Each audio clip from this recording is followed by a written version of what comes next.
on va célébrer. Et la vraie célébration doit être ta transformation. Amen. Alléluia. Amen. Tu sauras que tu célèbres réellement le Créateur quand tu porteras les fruits de l'esprit, les fruits de la transformation. Alléluia. Amen. C'est pourquoi nous devons adorer notre Dieu en esprit et en vérité. Depuis la semaine passée, est-ce que tu as rencontré l'esprit de vérité? Alléluia. Amen. Quand tu rencontreras l'esprit de vérité et la vérité de la parole qui pourra t'affranchir, si tu la sais, tu seras transformé à un véritable adorateur. Chaque fois quand il y a la vérité, nous nous énervons face à la vérité. Mais la vérité nous amène à la repentance, à savoir qui nous sommes réellement, pour se repentir et être de véritables adorateurs. Et cette vérité ne peut que sortir de la parole de Dieu. Nous sommes dans l'année de l'adoration. Bien-aimé, si Dieu nous donne l'année de l'adoration, ça veut dire qu'au ciel, il y a un besoin. Quels que soient les thèmes, là où on est dans tous les ministères dans le monde entier, vous verrez que tous ces thèmes concordent et sont liés à l'adoration. C'est quoi l'adoration? Je vais le répéter ce matin. L'adoration, c'est l'acte de contemplation mystique.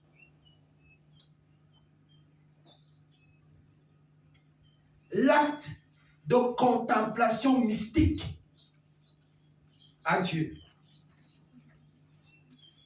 Donc c'est le mysticisme. La doctrine qui affirme la passibilité, dans le contact entre l'âme qui adore et Dieu. Pour dire ça clairement, je peux repartir dans le dictionnaire. Si quelqu'un a le dictionnaire, on va lire ensemble.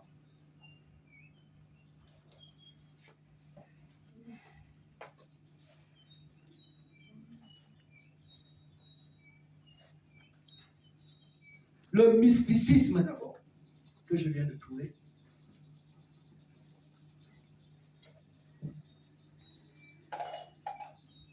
Doctrine qui affirme la possibilité d'une union directe de l'âme avec Dieu.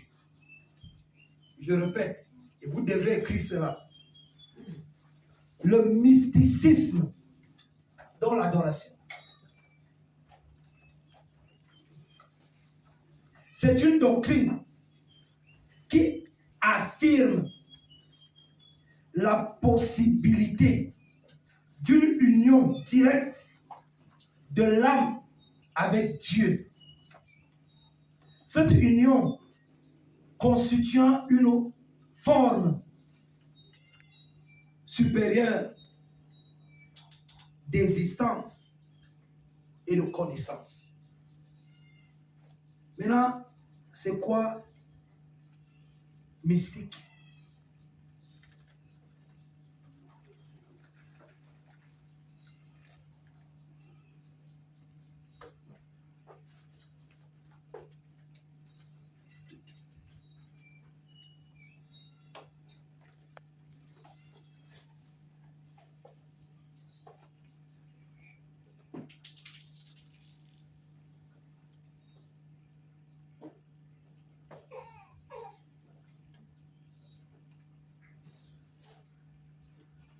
En religion, on dit qui concerne les pratiques de ceux qui croient pouvoir entrer en communication avec Dieu, connaître une expérience mystique.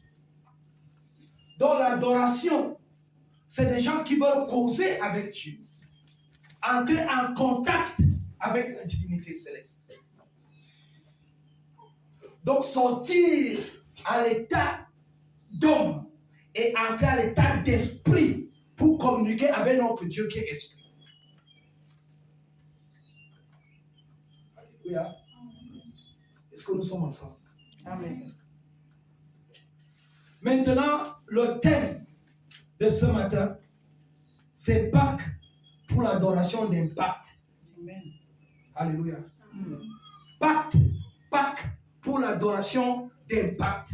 Mais c'est quoi impact d'abord?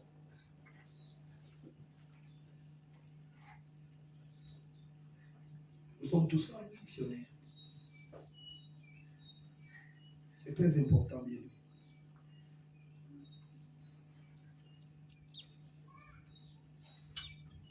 Impact, vous avez déjà enseigné ça ici. C'est un choc. Impact.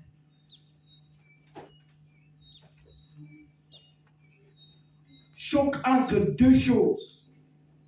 La force de l'impact, l'influence, l'impact de la publicité sur la consommation. Donc, l'impact, c'est quelque chose qui laisse un signe, une marque que les gens laisseront parler. Ça laisse l'odeur, comme le parfum d'albâtre qu'on parle jusqu'aujourd'hui. Et pourquoi la Pâque peut être l'adoration d'impact? Tu sais déjà ce qu'on appelle la définition de l'adoration. Tu connais la définition de l'impact. Mais Pâques, c'est quoi?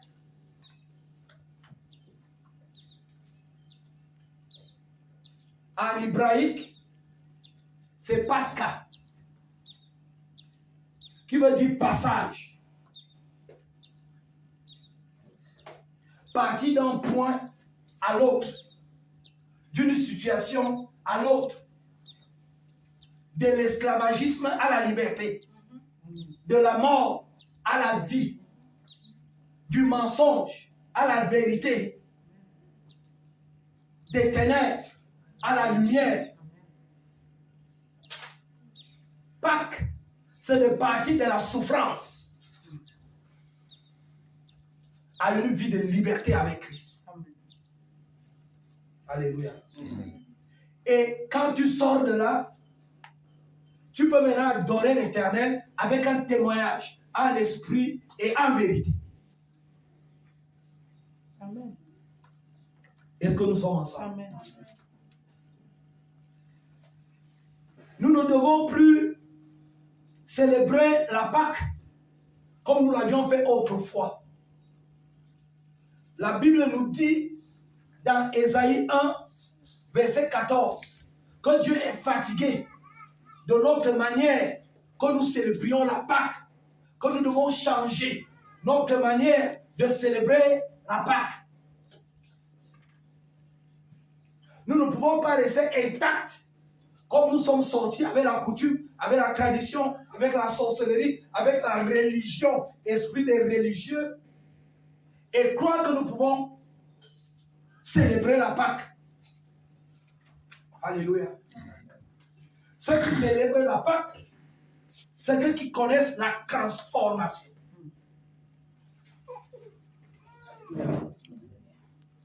Amen.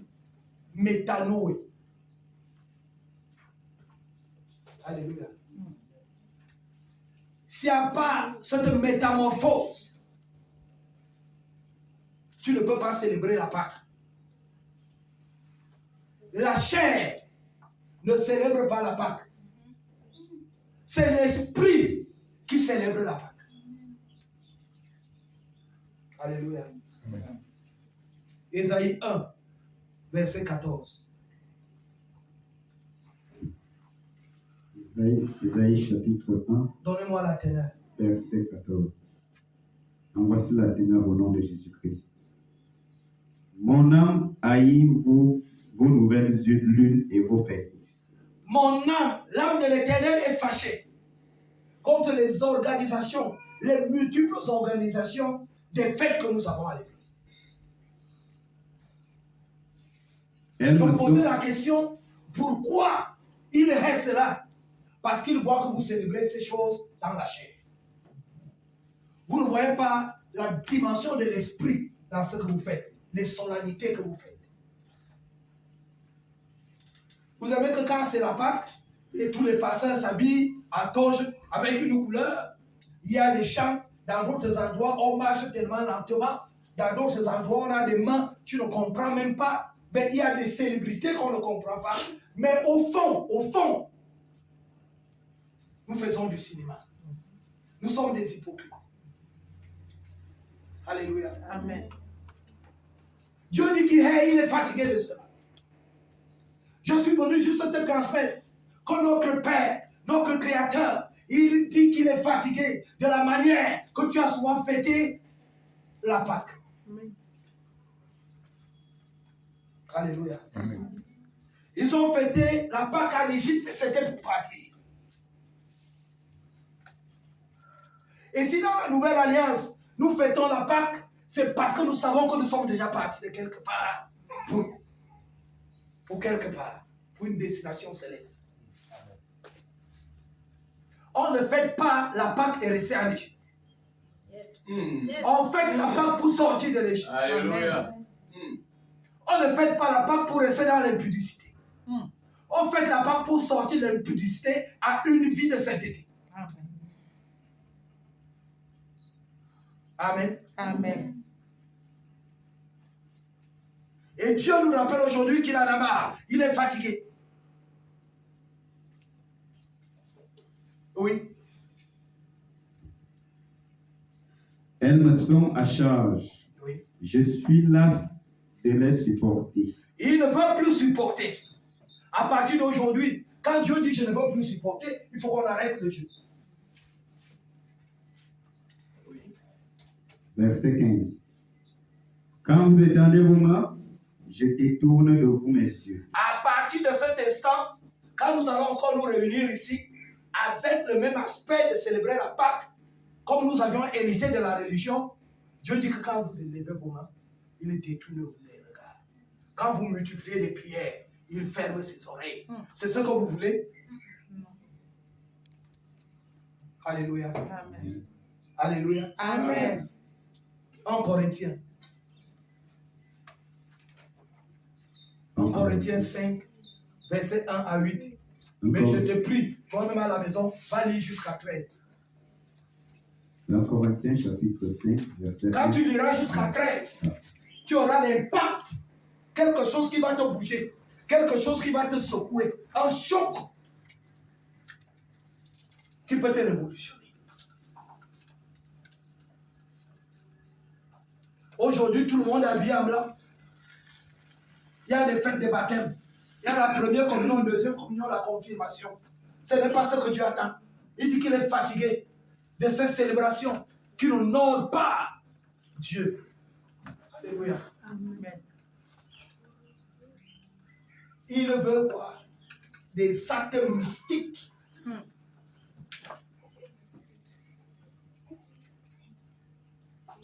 Est-ce que quelqu'un peut lire? 1 Corinthiens chapitre 5, verset 1 à 8. Nous lisons au nom de Jésus-Christ. On entend dire généralement qu'il y a parmi vous de l'impudicité, On entend dire, Paul aussi prend la même posture que Dieu qui vient de parler dans Isaïe. Que j'entends dans votre ministère qu'il y a de l'impudicité. J'entends dire, il n'était pas là, il avait continué la mission, mais derrière, il y avait le bêlement. Bien aimé, s'il y a le bêlement derrière toi, ça veut dire que tu as violé l'interdit, bien aimé. Il n'y a pas le bêlement dans rien. Alléluia. Moi, quand j'entends les bêlements, parfois je vois souvent moi-même, je dis que vrai, ce que les gens disent, c'est vrai. Je dois me repentir pour célébrer ma Pâque. Amen. Alléluia. Pourquoi il y a les bêlements? Pourquoi les gens te pointent du doigt? Saül, la ville était des fois à l'interdit. Mais quand il est parti là-bas, il a pris tout ce qu'il devait prendre, alors que Dieu a donné des instructions de tuer tout et de venir triomphant. Mais arrivé là-bas, parce qu'il est cupide, Il a pris ce qu'il voulait. Et Samuel vient lui dire, mais Saül, qu'est-ce que tu as fait? Il s'est enflé donc. Qu'est-ce que tu as fait? Qu'est-ce que tu as dit par rapport à cette émission? Il commence à manger la bouche. Que je l'ai fait pour la gloire de Dieu. On va sacrifier cela à l'Éternel. Il dit que non. Écoute les bêlements. Si toi tu n'entends pas les bêlements, le ciel a les bêlements qui crient derrière toi par rapport à ce que tu as fait. Alléluia. Paul en train d'écrire aux Corinthiens que j'entends cela. Oui. Et une impudicité telle qu'elle ne sait Il y a quelque chose que nous les pasteurs nous faisons, ce que les gens ne font même pas dans le monde. Alléluia. Ce qu'on ne retrouve pas chez les païens, on le retrouve à l'église. Et c'est comme ça que vous voulez fêter la Pâque. Ce qu'on ne voit même pas dans le monde, nous le faisons. Alléluia. Dis à celui qui est à côté de toi, ma soeur, ma fille, faisons attention. Dis-lui ça bien.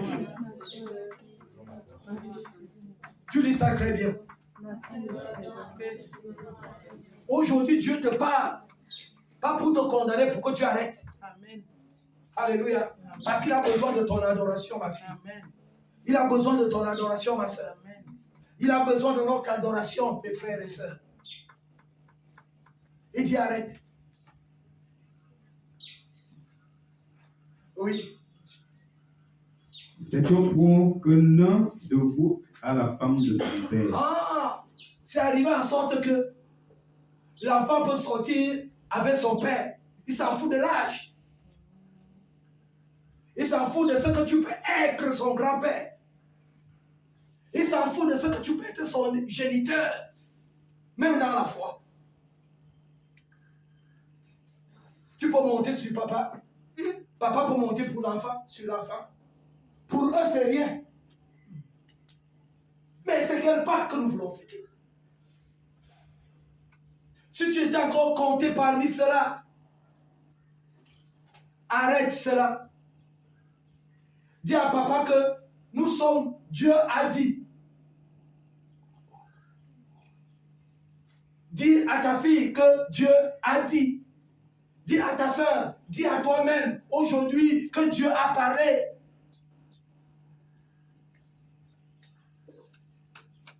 Alléluia. Amen. Parce que je voulais être un véritable adorateur. Et c'est la Pâque qui m'amène à l'adoration. L'acte de la croix du calvaire, c'était l'acte de l'obéissance, de l'adoration. Car l'adoration, c'est le service à l'Éternel. Celui qui adore en train de servir l'Éternel. Alléluia. Moïse va dire à Pharaon, libère le peuple de l'Éternel, qu'ils aillent servir, dans notre version, qu'ils aillent adorer Elohim dans le désert. Laisse l'impudicité. Abandonne l'adultère. Abandonne l'inceste. Abandonne le mensonge. Bien-aimé, c'est un petit cycle de quelques secondes, mais qui peut te faire brûler éternellement dans l'éternel. C'est des petits désirs de 5 000 que tu ne pourras même pas acheter un sac de riz pour un mois.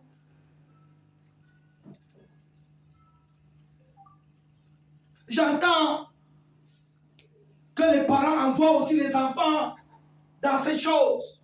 J'entends.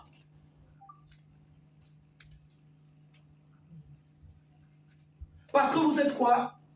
Cupide. Cupide.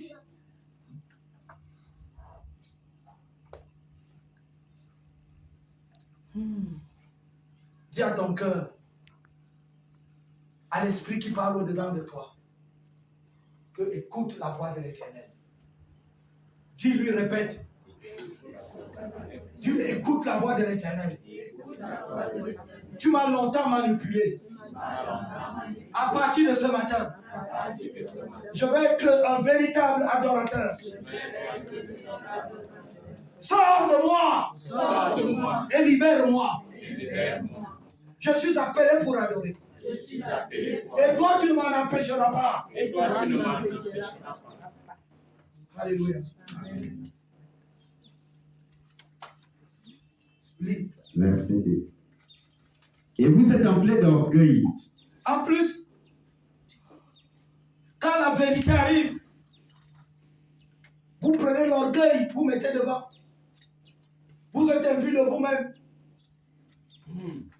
Bien-aimé, ton appel ne t'amène pas à être orgueilleux.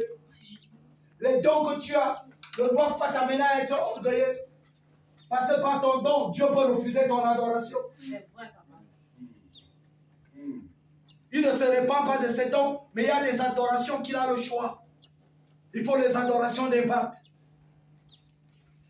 Est-ce que tu me saisis ce matin? Amen. Dis papa, parle encore. Ton adoration aura d'impact dans la maison où tu habites et dans ton environnement.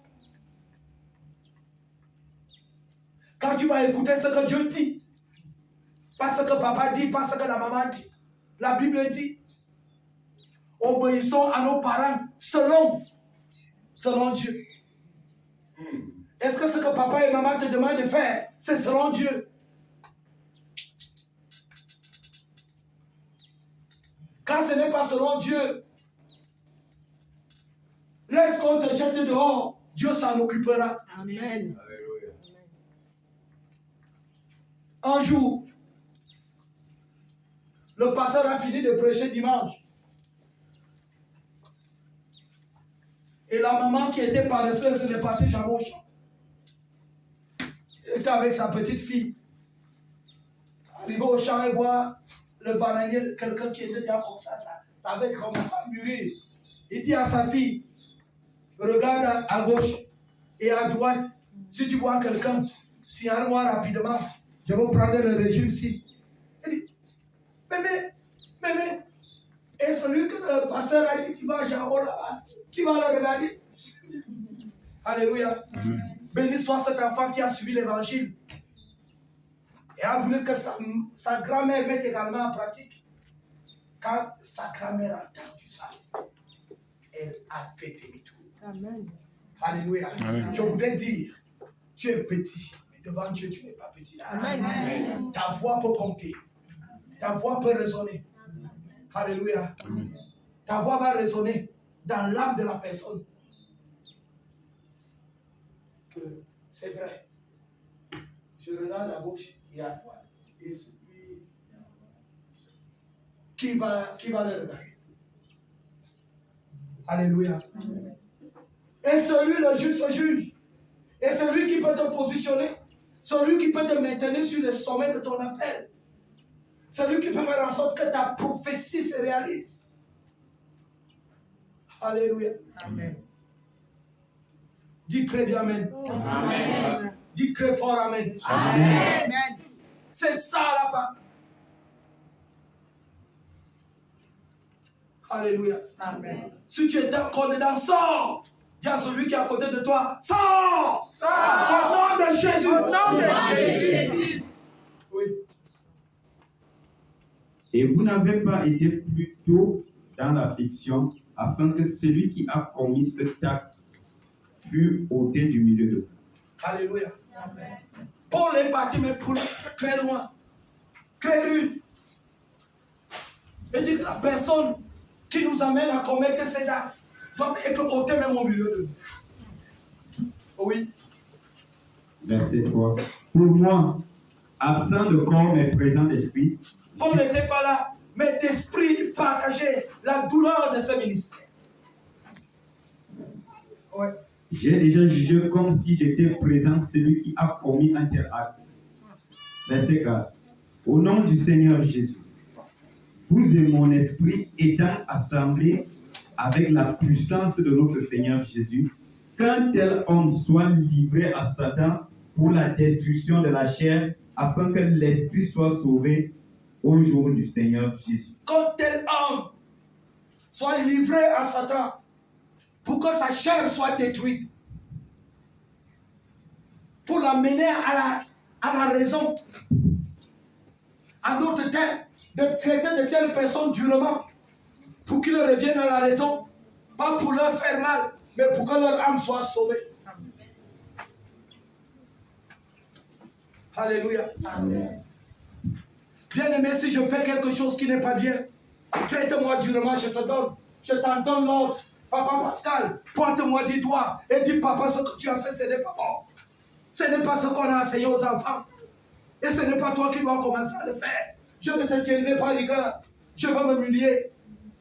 Parce que toi, tel que la parole, vous êtes les miroirs de ma destinée et de ma vie. Laisse-moi être le miroir de ta vie.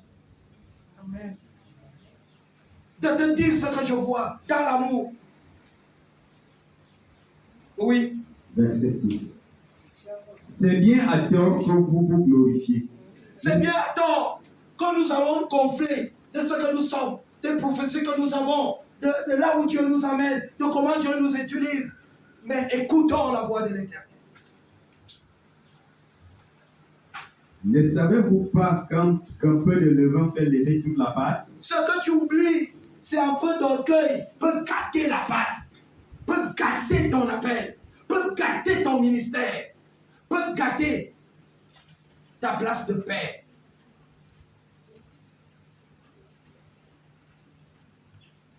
Un jour, je priais et ma femme a dit quelque chose à moi chaque jour. Seigneur, pardonne-moi, je suis un mauvais mari. Tu ne comprends pas ce que je t'ai fait. Tu ne peux pas comprendre. C'est moi ce qui connais ma base. Pardonne-moi, je suis un mauvais papa. Tu ne connais pas les enfants que j'ai abandonnés dehors, sans rien donner. Un mauvais papa. Tu ne connais pas. Laisse-moi pleurer devant Dieu. Jusqu'à dire, Père, je suis un mauvais pasteur.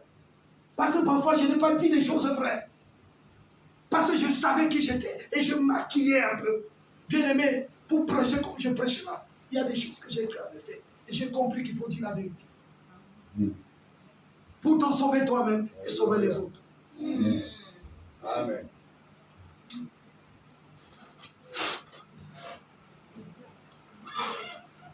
Oui. Verset 7. Faites disparaître le vieux levain. Faites disparaître votre vieil homme, bien-aimé. Faites partir ce que tu faisais hier. Dans les publicités, dans la guitare, à courir des hommes à gauche, à droite, pour un petit camp, un camp sordide, un camp qui ne peut rien te faire. Tu es devenu corrompu. Tu as peur de qu'est-ce que papa va dire, qu'est-ce que maman va dire. Ne t'inquiète de rien. Alléluia. Amen. Dieu prendra charge de toi. Oui. Afin que vous soyez une Pâque nouvelle. Ah, la Pâque, ça ne fait disparaître la vieille personne, la vieille identité. C'est ça la nouvelle naissance. Pâque, c'est la nouvelle naissance. Ce n'est pas seulement l'acte d'entrer dans les eaux du baptême. Alléluia. Amen. Quand tu entres dans les eaux du baptême, tu entres dans ta Pâque. Tu quittes de l'état de pécheur à l'état d'homme juste devant l'Éternel. Alléluia. Pâque, c'est mourir avec Christ et ressusciter avec Christ. Puisque vous Il n'y êtes... a pas de Pâque sans mort. Il faut la crucifixion. Es-tu déjà crucifié? T'es-tu déjà crucifié? As-tu déjà crucifié les déchets de la chair pour qu'il y ait éventuelle résurrection? Oui, l'acte de la crucifixion compte. Et c'est ça qui active la résurrection. C'est la manière dont tu t'es sacrifié que la résurrection est propre. Alléluia. Crucifie ta chair. Crucifie justifie les désirs de la chair.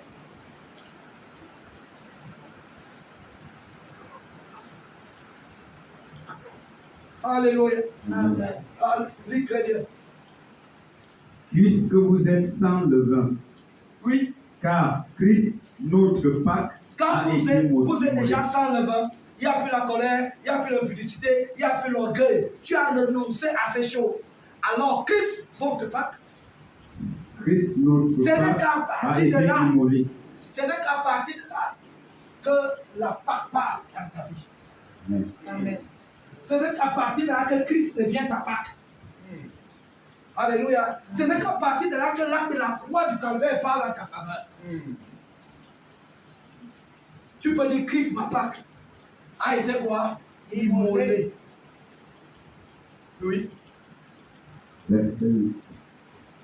Célébrons donc la fête non avec le vieux C'est levain. à partir de là qu'on doit célébrer la fête, pas avec le vieux levain, pas avec le vieux écho, pas avec l'ancien Wandi, mais un nouveau Wandi peut célébrer la Pâque avec des témoignages. Amen. Alléluia.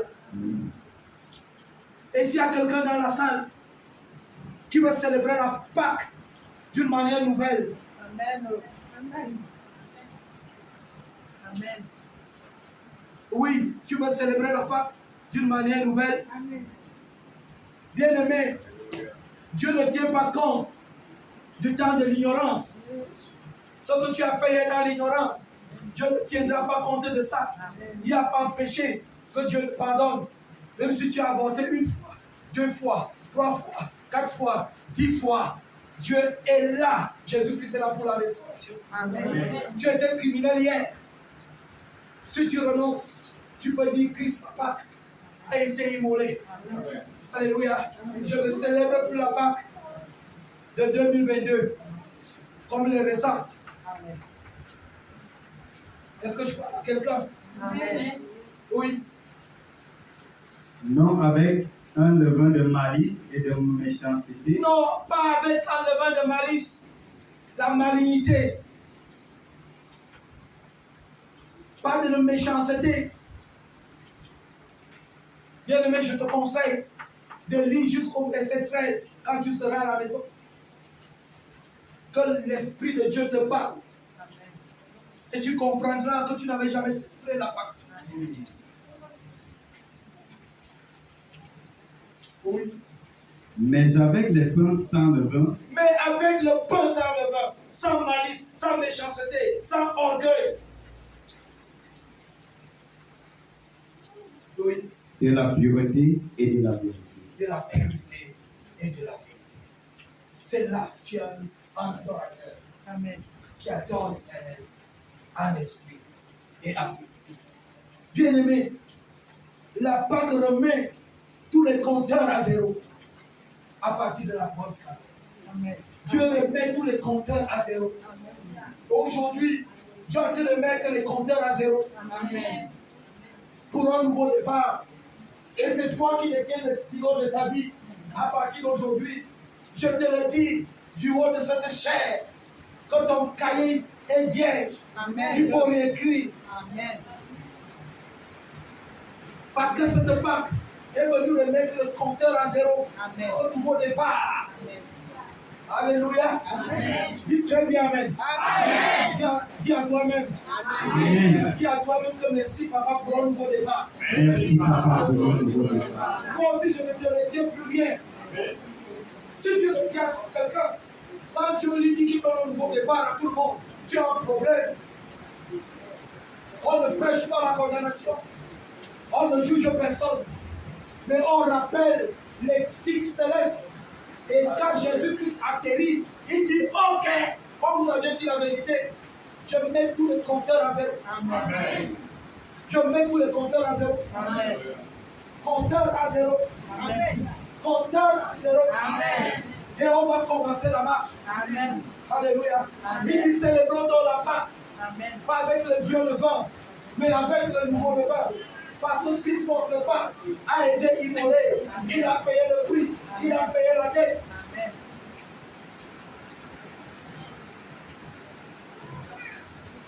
Il met le compteur à 0. La Pâque nous redonne la première place. Amen. La Pâque donne la première place à l'Église. Alléluia. La Pâque vient te positionner. Puisqu'il est le premier-né, si sa position est ta position, la position de la tête est la position du membre, Dieu te donne la place. Donc la Pâque vient te donner la première place. Alléluia. Amen. Bien-aimé, c'est une grâce. Amen. Tu ne mérites pas. Amen. Mais Dieu te donne cette première place. Amen. Alléluia.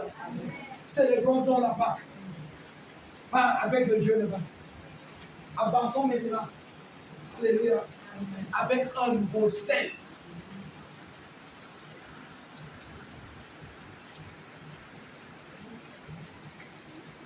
L'intégrité,